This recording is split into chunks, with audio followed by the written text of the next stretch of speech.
We knew anybody who was shutting their office down, if they were a customer, they were probably going to churn, and there's nothing we can do about that. The biggest mistake I see founders make is hiring people that they think that they can teach instead of hiring people that selfishly they just want to learn from. Most people got involved in startups sometime between 2010 and 2021 right now. All they've seen is growth. Up to the right. All they've seen is up to the right. Mike Tyson said it once, everyone has a good plan for my fight till I punch him in the face. And that's what running a startup is.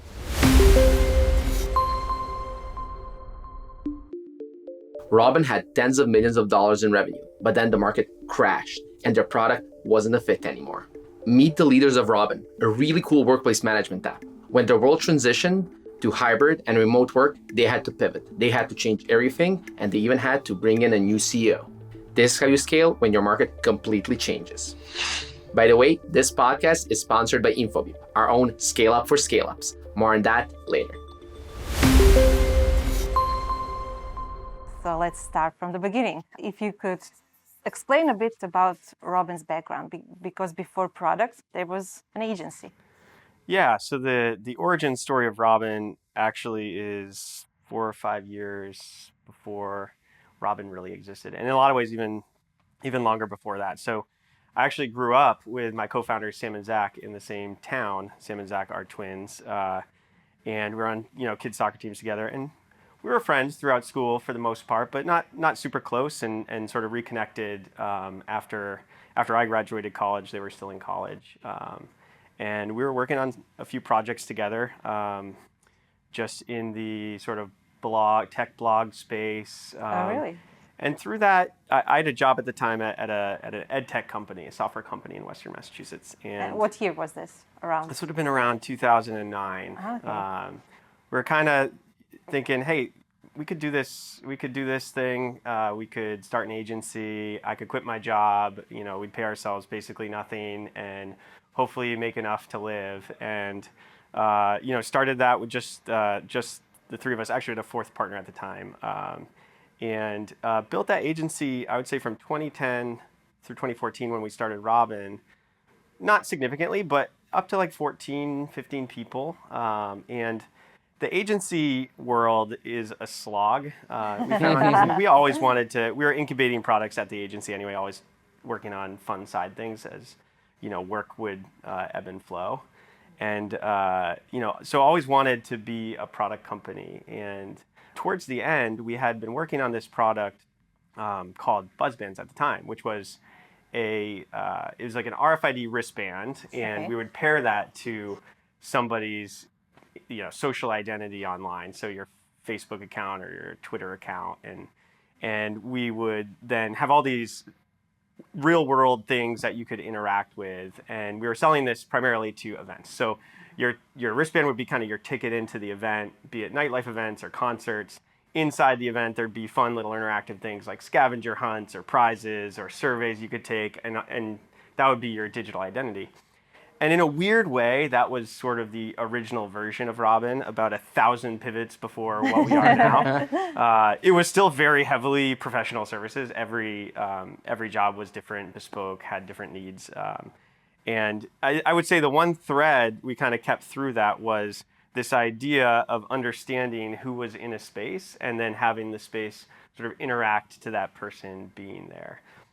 And about 1,000 pivots later, which I couldn't even describe all of them. The first thing we found that was truly a product that people actually wanted to buy was this solving for this problem of like conference rooms. Okay. And companies who were using Post-it notes outside the room, or just people would book them up and then not show. And so the first version of Robin that we really sold was we were using iBeacon as the sensor tech, and it would understand we would triangulate if somebody was in the room, and then it would either book the room or unbook it. This was even before we had the tablets that everybody knows and loves. And so that at that point we had a couple customers, and we turned off all the client work at One Mighty Roar, which was the agency, and it was kind of scary because we had to make payroll for 15 scary, people. Yeah. It was one of those stories where we went out to raise our seed round, and we're really just weeks away from none of this ever happening. Wow. As cash dried up, and one of my growers was an LLC. So there was a world where, if we didn't raise our seed round, none of this would have happened. I'd have, tons of credit card debt, and that would have been that. But Sam and Zach did a great job fundraising, and we closed the seed round and started the company, took that whole team with us, and that was the start. So you never considered the possibility to have an agency parallel to building product? You just wanted to go all in? We went all, we sort of ran them in parallel for a while with the RFID thing we were doing. Of course, yeah. But, I think we realized in the end we had to fully commit, or we were constantly going to be taking on new agency projects, and, that would just continue on forever. So at one point we had a couple customers using this very early version of Robin, and we're like, all right, let's just go all in. How big was the seed round? Our seed round was $3 million, which at the time was a big seed round. By today's standards, things have changed. we went into it. We had a product we'd built out for the most part already. We had a full team, and so at the time, a lot of seed rounds were more like $500,000 to $1 million, and we did a little bit of a bigger one. And in total, you've had 4 rounds? 4 rounds, yeah. Yeah. When was the last one? 2022. Yep. Oh, yeah, recently. We are constantly losing track of time. Yeah. Well, Yeah, we did our C round in 2022. Yeah. Yeah. So you said you had numerous pivots. Can you name a few significant ones?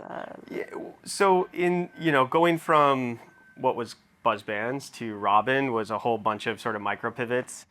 At one point this was back, Internet of Things was sort of like the craze of the year, and so at one point we were trying to be just an Internet of Things platform, which I would not describe Robin close to that today. But it's funny because in our tech you find little remnants of that, like the way we designed sort of like accounts and account management was designed to kind of look like how GitHub is, more of like a developer platform vibe. And some of those if you dig deep enough into some of the old code, you can see some of the remnants of that early stuff. When did you have product market fit? When did that happen? Yeah, so after the seed round, we had a version of the product. I would not say we're at product market fit. We had a few customers using this sensor-based book and book. We knew the tablet was going to be the best interface, and now you see them everywhere. At the time, this was a pretty new thing. Yeah. So I would say when we built the tablet app, and we had a web experience that we called like Open Table for the office, where all your conference rooms would kind of show up. You could filter them. There were all the little time pills. You could be like, I want this one at 3:30. So it's like a nice, simple experience, very much a point solution targeted just at conference room management, but really solved the problem that companies had. And I would say when we had all those things, the tablet, the web app, we had the presence-based sensors, which honestly, those ended up not being the thing eventually. But that's really when we found product market fit. I would say sometime around 2015 into 2016. So. Okay. Well, in 2015, 2016, things looked quite different because people were actually coming to the offices. And then we know what happened. COVID hit. And what were you thinking back then? We all know that at the beginning it was like, oh, we won't be going to work for 2 weeks, then 2 more weeks. When did you realize that this will? So for us, it was a much worse realization, because for us, it's sort of why should we even exist anymore if every office in the world is shutting down and we build software to help people manage offices? So it's a very scary moment. But I think really within 2 months, what we tried to do was find opportunity within, this drastically changing environment. And so we knew anybody who was shutting their office down, if they were a customer, they were probably going to churn, and there's nothing we can do about that. Absolutely nothing we can do about that. But a lot of companies needed to keep their offices open for some reason or another. Let's say you need like lab equipment or some reason to be there on site, or a lot of offices just wanted a place for people to still work because maybe they couldn't work from home so easily, just depending on their living situation. So what we realized is, yes, we are probably going to have this major headwind in our existing customer base. There's going to be a lot of churn, but anybody who is opening an office is now going to need something to help manage the health and safety aspects. Hot desking, which was a product we had just launched, actually, all of a sudden highly relevant. Good And thing. so in very short order, really just like a month or two, we built a few new products like Health Checkpoint, where people would fill out a survey before going in to make sure they were, symptomless. We were drawing 6-foot circles around desks to help people like distance their desks and like reorganize their space, and capacity planning tools, and launched all of that. So the pandemic started March that year and had all of that really out to market by late April. Wow. And frankly, what was a very scary situation turned into the start of what would be maybe one of the largest growth periods that we've seen at the company just throughout the next couple years. Nobody prepares you for that situation. No. And it was a lot like, product market fit was gone, right? We were back to zero in a lot of ways, thinking, hey, what's a product people need to buy right now? Yeah. Market changed. Yeah. Yeah. What was the reaction of your investors, advisors? What were they talking to you back then? Yeah, it's a good question. I think our investors have always been incredibly supportive, I think, and trusting in our own sort of instinct and intuition on what we need to do. And so they put a lot of faith in us during that time. I think, they probably had similar thoughts on, hey, what happens to a company like Robin when every office in the world shuts down? But I think, because we had a team that was ready to adapt quickly, we had a good plan. Like they've always been very supportive of what we try to do. They always have our back, even in the hard times. So we're fortunate, I think, to have investors that do that. They don't meddle. They're there to help, and especially when times get really tough, like that's what you want. So another big change also happened quite recently. Two of Robin's co-founders are no longer active in Robin.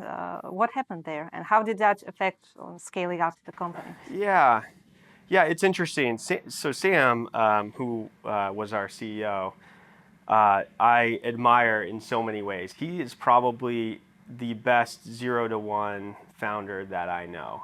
So he's sort of a visionary at finding white space and creating something new that's going to be exciting, that people will want to buy. And I think, as Robin grew into sort of the later stages, in B round and then C round, I think Sam kind of understood that his strengths were not best being utilized at Robin anymore. And, I think he was starting to get that itch to go do something new and exciting. Yeah. And so, he went off and did that. And actually he's doing some great things right now. It's fun to follow, and we're still friends. And Zach, who's his brother, he was always gonna go join Sam at some point, I think. I've known those two since they were kids. They are inseparable. They're twins, yeah. So they're off doing that new project, and I know they're gonna do a great job, and we're still friends to this day. So you needed to find a new CEO, or you needed to become a CEO? Why didn't you choose that? I am not a CEO. I do not have that skill set. I know that about myself. We had a little bit of an interim period where our CFO, John, and myself sort of co-piloted the role as we looked for a CEO. But we knew we needed to bring somebody from the outside who's really seen the level of scale that we were at and about to go through. So someone who could see around the corners a little bit in ways, I certainly have never seen, right? This is in many ways my first company. And there's just a lot that I haven't personally experienced, and I don't know, and I need to learn. And so, finding somebody like Micah was exactly what we needed. Somebody who's done it multiple times, and has been instrumental, I think, in pulling us forward into sort of the next phase of the company. It's interesting to talk about those different phases. I was at an entrepreneurship class at Yale last week, and we were talking about this very topic of the different stages of growth at a startup. And there's a difference between founding a company and being a CEO of a company, especially at where you are in that growth curve. And I think a lot of founders don't necessarily think that all the way through. Yeah. And not until you achieve some of those stages, then you see the different needs that an organization might have, because they are very different across those, from product market fit stage to then scaling stage and growth stage, fundraising. It's just as different across those different areas of need. So Micah, what has been your previous experience that made you the right fit for the role? So I haven't founded a company before, but I've been in startups basically my whole career. So right out of graduate school, I started at a relatively small startup. It was less than $1 million in ARR, and it's about 20 people. And we grew it to something big. We grew it to $400 million in revenue and thousands of people. We went public. We did an IPO on the NASDAQ. And through that, I saw basically everything except for the founding stage. I saw all the rest of the stages all the way through. And what I really fell in love with was this growth stage company where you had an idea, you'd found product market fit, which is one of the really hard parts of a startup, and also the hardest to predict, because as Brian was talking about, you're out there searching, you're doing all those pivots, you really need that creative personality to constantly trying to figure out what's going to work. And then when you get into the growth stages, it's a little different. You're figuring out how to scale a company. And scale is as much art as it is science, which is partly science. You're constantly looking at data, you're looking at the market, you're looking at what your customers are telling us. But part of it is, are we putting processes and building product at the right place at the right time? If you do it too early, then the company doesn't succeed. If you do it too late, the company doesn't succeed. And my last 2 companies, I got lots of experience doing that and fell in love with that stage growth of the company, because it's you've found that product market fit. Now it's, can you take it to a really big level, which is obviously the goal of all venture funded startups, is that you want to create something big. You want to go out there and impact the world that way. So I fell in love with that, and luckily I've had the experiences, and now my 3rd company doing that. Why did you like that part? Like the setting up process, etc., is not something that people might react like, yeah, that's the fun part. Why is it? I heard this interesting quote a while back, like you should find work that feels like play. Right. Why is that part something that feels right for you? In my experience, it's been the most fun part of anything. So when you're trying to find product market fit, all the time you don't know whether you're going to achieve it or not. You're like, hey, I have a bunch of great ideas. You throw it against the wall, you see if it sticks or not. And really that's what that's about. Lots of experimentation, but really you don't know whether it's going to work or not.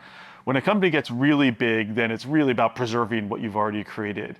We're in this sweet spot of creation mode right now. And that's what's so great, is that we're still small enough that we can move very quickly. We can react to market needs. As Brian's talked about, you have this great kernel of product market fit, but really you're just building it and you're testing how big the company can become. And that is so much fun. It's like such a great part of the startup growth journey, which is you're not worried about whether you're going to be in business next week or not. But at the same time, you can move rapidly enough that you can really challenge. You can go out there, you can disrupt markets as they exist right now. You can move much more nimbly and quick than big companies can move.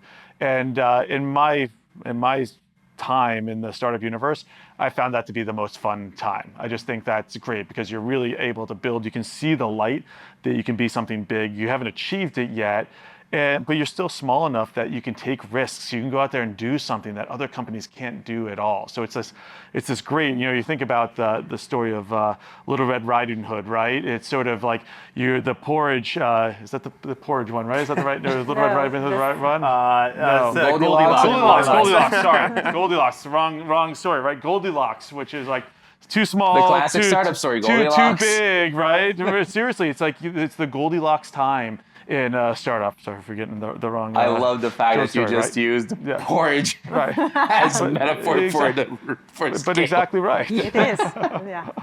Yes. Brian, what is the fun part for you These days? these days? I actually really love what I do here, which is lead the R&D teams. So I still get to code sometimes. I get very involved in projects. I get to be hands-on. For me personally, I still love doing that. So it's fun, like as a manager now, and a 2nd or 3rd line manager even, I'm still learning all the time. 3 or 4 years ago, I hired our VP of engineering, When I hired him for the job, I said, I have no idea what I'm doing. I've never managed engineers. I'm going to learn from you.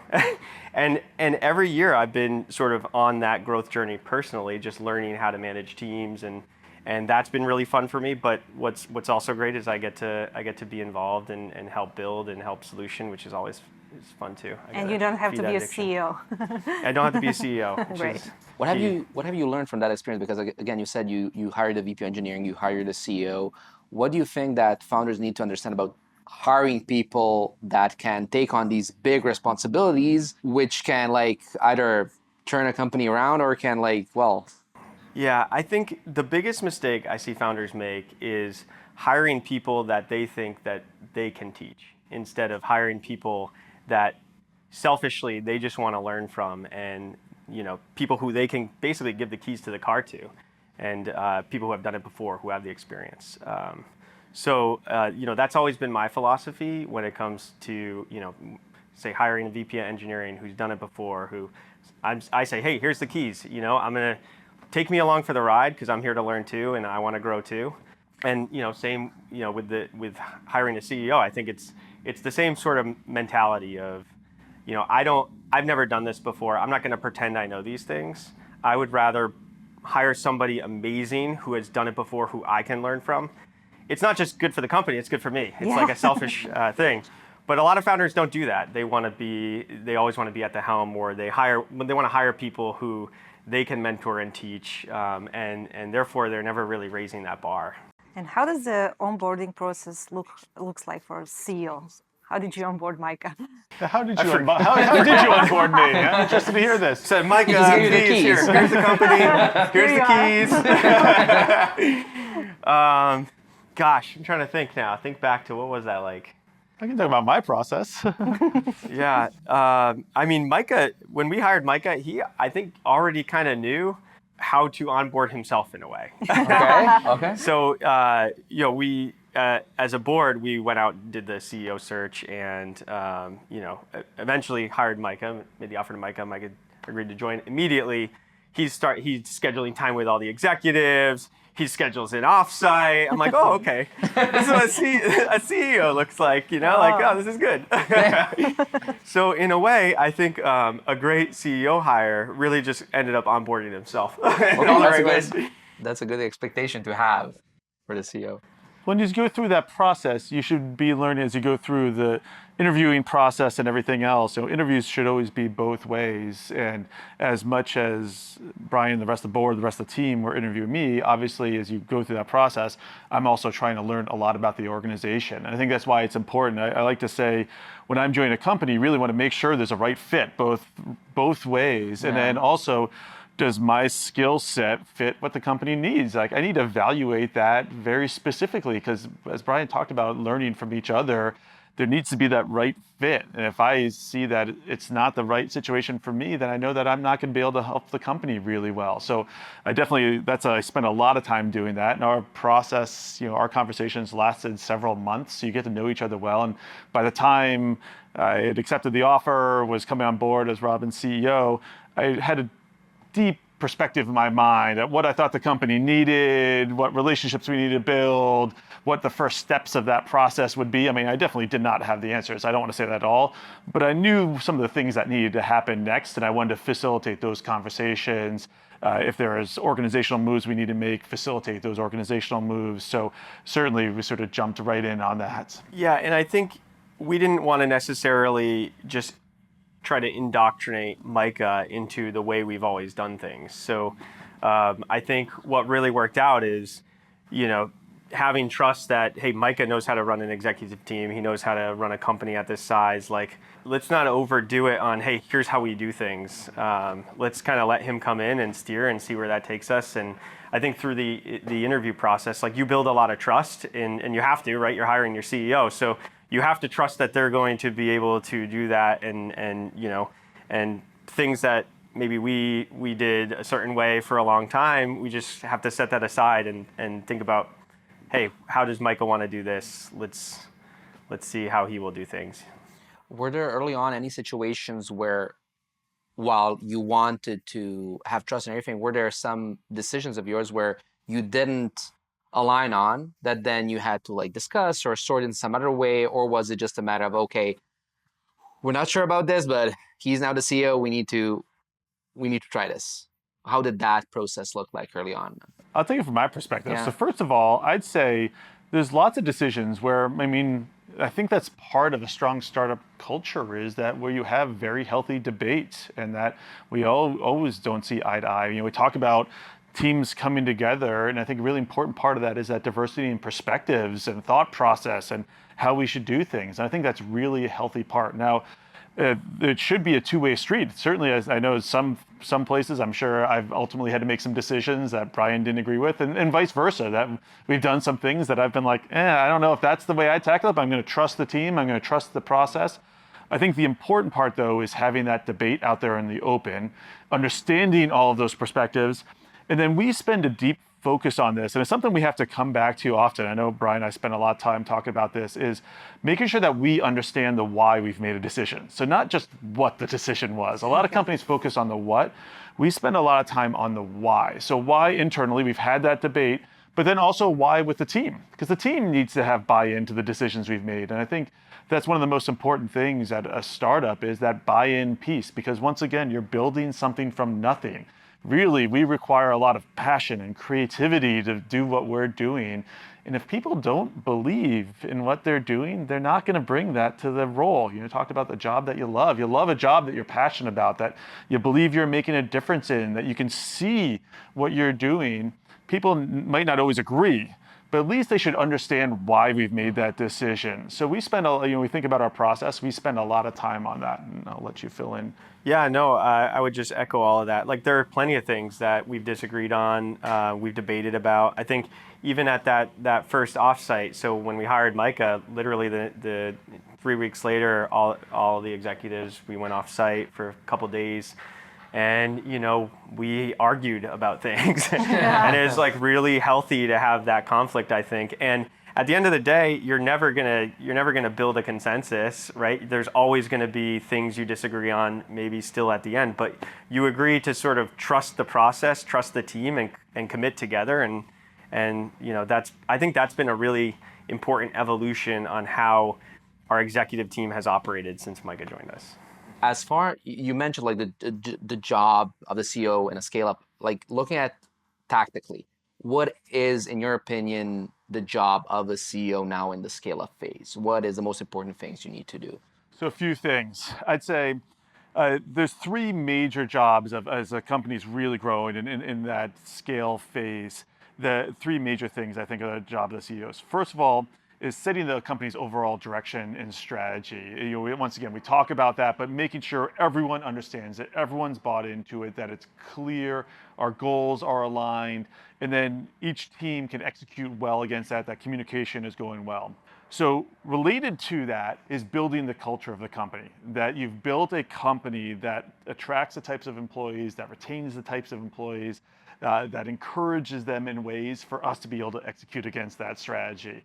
Because if you don't know what the strategy is, then how do you know what culture you're trying to build and why around that type of culture? The final piece then is making sure that the company is financed. Because you think about it, all right, I've got the strategy. I know what we want to do. I've got the people to go and do that. Then really it's about just unleashing them. And I mean, it makes it sound way more simple than it actually is. I wish it were just that simple. But if we just go to the highest level building blocks, that's really what it is I've got the right strategy, I've got the right people going out there and executing against that strategy, and then making sure that I'm giving them the resources to go out and do it. And I really, at the highest level, those are the three things I want to make sure in place. Now, there's a million changes you have to make and course corrections and whatever, someone's off track, whatever that you have to be, that fills up the rest of the day for sure. But really, at the end of the day, those are the three major things that I see as. I'd say a fourth one is that I want to be just part of, I think, on the scale up journey. From my standpoint, being the face of the company, both to existing customers as well as prospects, is really important. So I like to lead from the front when it comes to that standpoint. So I want to be out there meeting with customers, partners, prospective customers often. So once again, I think that given the size of the company in the scale up phase, we're not a place where I need to be doing individually that all of the time, right? Like at an early stage startup. But I think it's really important that the team see how I'm doing that too, because I think I can bring a perspective to those conversations they don't see otherwise. So I'd say that's a fourth piece, and that's a piece that as the company gets bigger, you're in a smaller and smaller percentage of those conversations, all because there's only so many hours in a day. But I think leading from the front there is really important also. Brian, same question for you. How do you see your role, especially since you're a CTO and a co-founder? Talked about this a little earlier. Like, it's one part, you know, executing on the strategy. So we're working on all sorts of things. We're always trying to evolve the product, like, and we have a big team. So there's a lot of coordination that needs to happen across all of these teams, between PM, between engineering and design, and all the supporting roles therein. So, one big part of it is just keeping the trains running in all the right ways, and making sure that our team is enabled to get things done and get things done effectively, and we're removing roadblocks. And if there's any sort of annoying work to do, maybe even picking that up so that the teams can run with things more. So a ton of my time on that, a ton of my time just meeting with people. So I'm always doing one-on-ones either with my direct team or trying to do skip levels as much as possible, throughout the entire team pretty regularly, just to understand, like if people are feeling good about what we're doing, if people don't quite understand like the why, like it's a good chance to address it.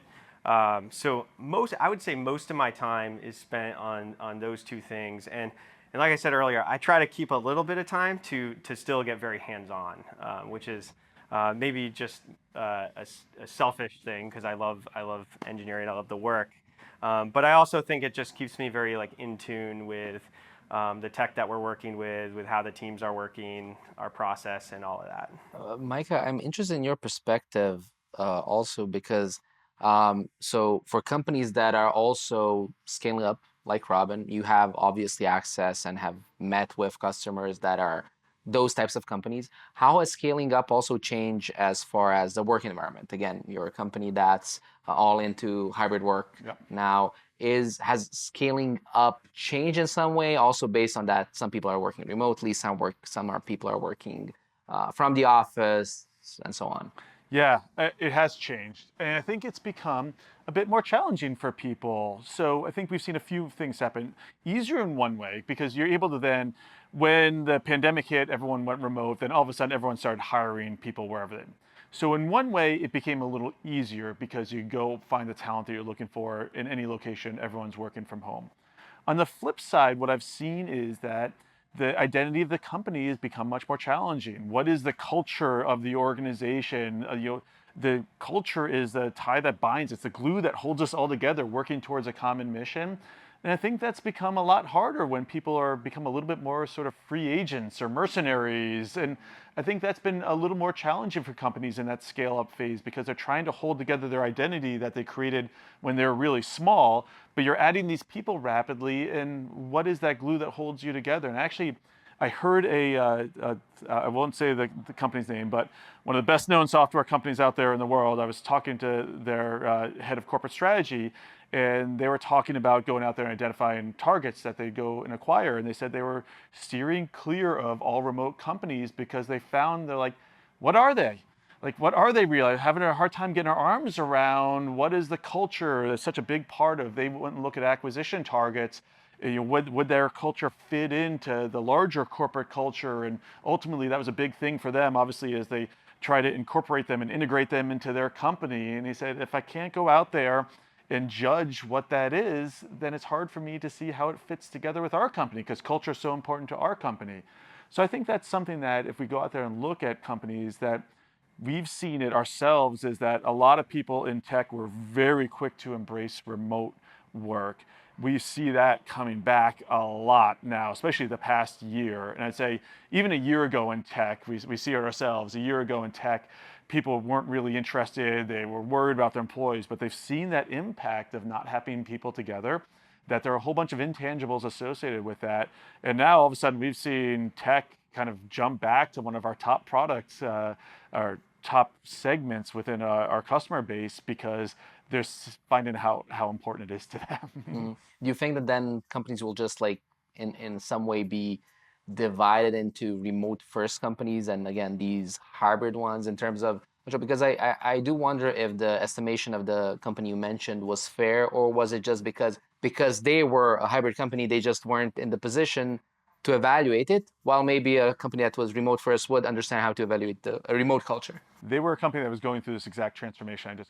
They had called themselves a remote first company, but they wanted hybrid. They wanted people to come in, and what they found out was that when you say hybrid, if you don't actually start having people in the office, hybrid actually remains remote first. If you just say I'm hybrid without any sort of actual cultural or even actual expectations around people in the office, people are just going to choose to work from the home, right? They live out in too far in the suburbs now. They're not going to commute in. They're not going to pay for it. They're not going to spend the time they spend most of their time. We've saw that over the past 4 years of the pandemic. So this is very much they're in that transition of saying, hey, we said we're hybrid, but really that meant we were remote. We're seeing the downsides of being a remote culture. We want to flip back to actually being in the office, actual hybrid, which is in the office 2 to 3 days a week. Let's call it that.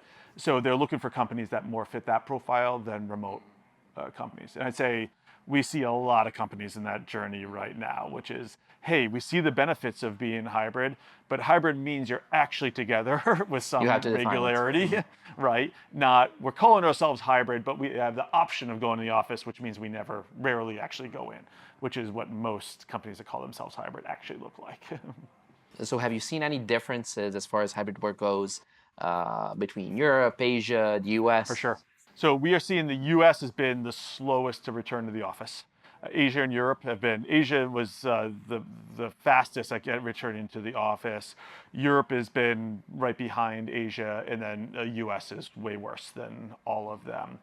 And I think, I don't know all of the reasons for it. I think part of it, if we look at it, part of it is that it's still a bit more hierarchical in Europe and Asia than it is in the US. In the US, if your boss is here, if your boss is in the office, people actually, if it's no driver to go into the office in the US, people are like, oh, that's great, my boss is in. I don't feel the need to go in. I think we see in Europe and Asia, someone's boss is in the office, it's more likely that they're going to be in the office too. So I think it's a little bit of, there's less hierarchy in the US, so therefore there's less demand to return into the office. Once again, as bosses are starting to say, actually, no, you gotta be here, we're seeing that change, but the US has lagged significantly compared to what we see in Asia. We actually have our data, Brian actually put together some amazing, we can look at our anonymized data across different continents, and we can see that in our numbers and our data from our customers that definitely bears out that way. Interesting, yeah. While we talk about people, actually talent is quite important while scaling, and you decided to do acqui-hire. Yeah, can we talk about this? Why did you decide to go that path, and why did you buy a company from Croatia, where we're from? Yeah, actually, it was very much a stars aligning type situation. So we had been working with Flow Inform, which is the company that we acquired for a year or two already on a couple projects that we had going on inside Robin. I think one of them was sort of the internationalization of the product, so having the product in different languages. And in working with the team out there, we realized, hey, one, this is actually a great team, and two, we were trying to have more presence in EU anyway. One is just get a foothold in there, start to understand the market. We're trying to sell more in EU. There were some other advantages like time zone coverage for support team that might be over there. So working with a great team, Marco, who is the founder of Flow Inform, loved working with him. And it just, at one point, my VP of engineering, Chris Moscardini, who I mentioned earlier, he just messages me and he's like, you should acquire Flow Inform. Hiring, and this is, back when hiring is much more of a slog, before all the layoffs started happening. And so, it was great. The team, we brought on the team, I want to say September 2022, is that right? Yep. And really integrated them throughout the rest of that year. And it's really just felt like an extension of the Robin team. It doesn't feel like a different organization or it doesn't feel like an agency within the company. I think we did a pretty good job of just building them into the team, and they're mostly R&D roles, so engineers. We have some designers and product people out there, and they work exactly like all our teams here, and just one team now, and we love it. I mean, it's been a great office. We're doing more hiring out there, frankly, just because it's worked out so well for us. Great. Yeah, and I'd say in general, it takes a long time to build up a remote office or a second location for a company. And so we had this opportunity with Flow and Form, and it made a lot of sense. And it gets back to the answer I just gave before, that we saw these cultures align between the organizations. We had this opportunity where we'd work together. If we hadn't had that, then we wouldn't have done that. And we found that the talent pool in Croatia has been fantastic for us. And I think the one thing is there is a lot of agency work there. So for us in our recruiting, we really need to find people that have a product mentality, that want to work for a product company, because the cadence is very different. The mentality is very different. Even though some of the work is the same, the attitude is very different working for a product company versus an agency. And that's the one thing. So in recruiting talent, we find lots of good core skills, but we have to find someone that's going to fit into a true startup environment. That's the one thing that we look for there. Totally, yeah. And I would say like that, by and large, that any sort of development or coaching we need to do over there is specifically sort of adjusting that way of working and mindset from the agency way of doing things to product company, which is pretty different. At the same time, given like, you know, our origin story as like a small little boutique agency, it was kind of nice to bring on a company that was almost exactly like our company was, you know, from a personal standpoint. Yeah. So understood where they were coming from, basically. Yeah, totally, yeah. Were there any challenges with the integration? No major challenges. I think, you know, what we just talked about was maybe the biggest hurdle to overcome, which is the way of working was very different. What's different about it specifically? Just like you know, when you're in the agency world, you're working on projects that are other people's products, and they have, you know, they have a lifespan. You may only be working on something for 3 months. And so the way you think about solving those problems is fundamentally different than if it's something that you're going to own for the long term. And so, you know, there's just different habits, some of them bad habits. And, you know, I think just changing the way we work was a little bit of a process there. I would also say like hiring, trying to hire there for product experience is harder. So our, you know, searches for great product managers who we've found, but you know, it takes a little bit longer, and on the design side as well. And then any engineer you're hiring is probably somebody who's coming from an agency. So I think just understanding that reality, and then, you know, making sure that we're training people in the right way, or creating those good habits and bringing them into our process. So for an agency, you have a very defined scope. You have a defined project. It's going to be 3 months. You do that, you finish. Whereas we come with a problem. Here's a problem we want to solve, and you got to figure out how to solve it. And what's the best way to approach it? And there's lots of opportunities for that. And so once again, when you work in a startup, you gotta like that work, which it sounds great for a lot of people. So that's part of the interview process, is that a lot of people are like, oh, great, I can be creative, I can do all these things I can't do at an agency. But the issue, you actually then have to have a lot of self-discipline, because what the problem can be is like, well, I could try this, I could try that. And people get stuck in that world where ultimately you have to evaluate those opportunities. Then you have to set a path, and you have to be self-disciplined about setting that path.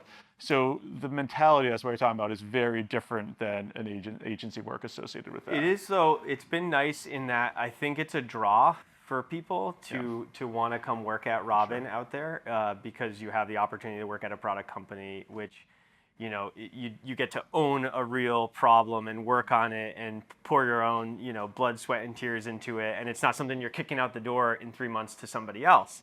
And it's, you know, obviously biased, but I think it's just a way more sort of fun career to have. And I think, you know, as a result of being a product company that I think is still pretty early to the region, I think it's really helped us in attracting great talent. So you mentioned layoffs, Brian. How have the big tech layoffs impacted Robin? Have they? Both for talent, have you had to do them as well? And what do you think about laying off people as part of scaling up as well in some situations, if it comes to that? Yeah, unfortunately, every company I've been a part of through the growth curve, it's been a part of every company I've been a part of. And at every company, I say to myself, I'm going to avoid that trap. I'm never going to fall into that trap again. And unfortunately, it's happened at each. And so we have had to do them at Robin as part of the bigger tech slowdown during the pandemic. And part of it is that we operate obviously in this micro environment that we're building, but we also operate in a macro environment. And startups, so I talked about it earlier, but fundraising, resources for the company is a big piece of it. If you live in a world where there's basically limitless capital, then you build and operate a company based on that, where you can go to capital markets, raise every 6 to 12 months at ever increasing valuations. There's lots of money out there. And then all of a sudden, very quickly, we flipped to a world where that wasn't the case anymore. And that your time between fundraising might be a long time. And you had to change then how you thought the profile in how investors and other folks rewarded startups changed dramatically overnight, where it went from this world of, hey, I just want to see growth. I don't care about losses. I don't care about anything else. All I care about is growth, and literally wouldn't look at the other numbers at all, to growth's important, but I really care about those other numbers much more. So unfortunately, we live inside that world, and that changed how we were measured as a company, and opportunities afforded to us, how we could fundraise, and we needed to adapt to that world. And it's always painful. It's terrible. You go through this process of recruiting, bringing a whole bunch of people in that obviously you care about, that want to do well by the company, and then have to make those changes. It's the worst part of any startup journey, unfortunately, especially in any kind of environment. I say this a lot around the team, that most people got involved in startups sometime between 2010 and 2021 right now. All they've seen is growth. Up to the right. All they've seen is up to the right. Yeah. And now we're in a reset period. And I've been in this long enough. I was in during the 2000, I was in during 2007, 2008 global financial crisis. Same thing that happened during then. And unfortunately, even if you're running the company as well as you possibly can, you can't predict a bunch of this other stuff that happens. And it is part of the process, which I think a lot of founders are finding out right now. For the first time. First time. Exactly right. Yeah. You said that previously you thought you might be able to prepare and avoid layoffs. What did you think you could do? Was it like the predicting them, or where were you wrong? So we're always trying to find the balance at a startup between being conservative with our cash, while at the same time, once again, you have to go out there and spend to grow. That's part of it, right? You're burning cash, you're out there investing and building something that doesn't exist right now. And you're always trying to strike that balancing act. So I think was that I could look at things. So there's a whole ecosystem out there of SaaS metrics, unit economics. We're in the software business. Obviously, those are really important to us. So anyone who's building a software business knows that there's a whole world of metrics out there where you can look at, pull for the product market fit. So it's like, all right, if I could just look at those metrics perfectly, we can make sure that we're on the right size of them, and you're adding salespeople at exactly the right time, adding product people at exactly the right time. Well, the fact of the matter is, it's what I talked about before, which is it's as much art as it is science. And so therefore, you can look at the science, say, all right, we're getting the science right, but you're always measuring this part that's partly gut and art. And clearly, that's the place where you get off, and the macro environment changes. And it actually reminds me of a quote that has many different forms, but Mike Tyson said it once. So I'm going to use the Mike Tyson version of the quote, which is, everyone has a good plan for my fight till I punch him in the face. And that's what running a startup is every day, basically. I've got a plan for the next day, and then I get punched in the face, and I got to adapt. So we talked about the type of person that wants to work at a startup. It's a person who likes that, which is every day I have to exercise those muscles and figure out, and I have the freedom to do it. And that's the awesome part, is you have the freedom to do it, but you have to be excited about doing that every single day. And that, I think that's where I missed those cues. That, looking back, hindsight 2020, yeah, I probably should have noticed the cues, and it goes into the memory bank for the next time, right? Yeah. Punchintheface.com sounds like a great startup recruiting platform. You probably already communicate with your users using email, just like Brian and Micah. But do you use WhatsApp, SMS, or Apple Messages? If you don't, you should check out Infobip. It's our messaging platform used by companies like HubSpot, Meta, and Uber. More on that in the description below. To go a bit off the layoffs, a lot of companies do change their CEOs through time. What I'm wondering is not if will you do that, but what do you plan on doing on keeping this relationship as a leadership team up until an IPO, beyond the IPO, like working? What do you think is important in the like later now, again, going into predictions, stage of scaling up Robin, where you know you need to do some of these things to make it work between you so it works for the company as well? I'd say a few things, and I'll let Brian answer too. I don't want to just hog this answer. But first is you have to invest in relationships deeply. I think that's something that people have missed. Like we talked about it, culture in office. I think that is something that people have missed post-pandemic and that people are coming back to now. You have to invest in relationships. And I constantly think about whether I'm doing that correctly. I was actually just thinking about that last night with the management team. You talked about the relationship between myself and Brian. Like, am I investing that enough? Am I doing the right things to make sure that we have a great foundation of a relationship that's built on trust, that's built on mutual respect? And you have to constantly invest in that. What does over investing time. mean? Spending time together, working on problems, both in out of the office, outside of the office, even just on a personal basis. Understanding people as a person is a really important part of that. Understanding how Brian works, what's important, what his priorities are outside of the office as well as in the office. I think, if I think about Brian, myself personally, I think we've probably spent too much time focused on in the office stuff recently, necessarily so. Probably not enough time on outside of the office. And I think that's true probably with the rest of the management team, myself. Brian talked about when I first got hired, first thing I did was I took everyone out individually to dinner for a couple hours across the entire management team. I haven't done that in a while. And I was actually thinking, I have not done that in a while. Just like any relationship in your life, you have to invest in it. It would be a marriage, your kids, whatever it might be, you have to invest in it to make sure that it continues to grow. So I'd say that's the first thing. The second thing is a mutual understanding of what the company needs. So we talked about scaling, and unfortunately at different phases of company's growth, you need different things. So part of it is the person adaptable enough to be able to continue to fill their role when the needs of the company changes, or are they not? Or does the company just need something different there? And I think across all of us is something that as that scaling journey, you need to look at that critically all of the time, because some people are able to go that whole way through the scale. Some people aren't. It's not because they're bad people. It's not because they don't have the skill set. It's just that their skill set is a specific skill set that fits a specific need at a company's journey. And that's something that I think about across the management team all the time, as well as something that I look internally too, is as the company's journey continues, am I the right person to continue? I think that's actually a really healthy thing to go through as you think about my own needs. And Brian talked about learning. We should all be learning all the time. And can I learn the things that we need to be doing next? Do I think I have the skill set, or do I not have the skill set? And the company needs something different. And I think that's in a lot of startups, that's something that's buried. It's something that people think they shouldn't talk about. Whereas I think it's something very healthy to have on the surface. Not all the time, but at certain points during the year and during the growth journey, you should be able to have those conversations out in the open, and it shouldn't be something that people frown upon at all.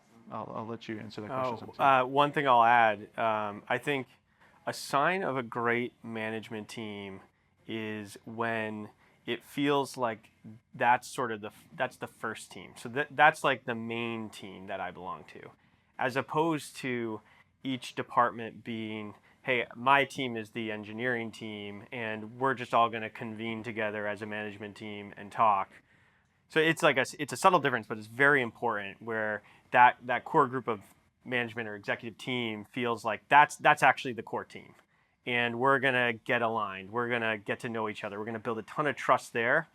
And then we're going to go execute this plan that we've all bought into, that we've all been a part of. We're going to go to our individual teams then to go and execute. So I think that's definitely something that, as we've done sort of the offsites, we didn't used to do management offsites till Micah joined. Now we do them pretty frequently, and I think it's really helped build that here at Robin. Because as you scale, the team gets bigger, people become more focused within their functions, and then there's this real temptation to build fiefdoms and everything else within your functions, and you get so focused on your functions. So that's this idea of first team is we're running a company first, and all of the department leads, we are running a company first. That's where our loyalties need to lie. And then we need to take that down to each individual function. But it's hard as the company continues to grow, and you think about big companies, people think about themselves and their narrow functions that they're running. And we need to try to avoid that during the scaling phase because it's so critical we're working together. It doesn't count for much if you feel like your unit is crushing it if this isn't working. Like if the company's not performing as it should, or if there's other problems, like who cares if you think your department is crushing it? Like the whole system needs to work. And so the first team mentality, I think, it puts that really front and center. So thank you guys for being part of the Scale Up and Up podcast, and we hope to see the scaling up of Robin. Thank you very much. It's great to be on the podcast. Thank you. Thanks for watching this interview with Brian and Micah. Click here to watch the episode with Noah Kagan, where he explains how he scaled AppSumo to $100 million.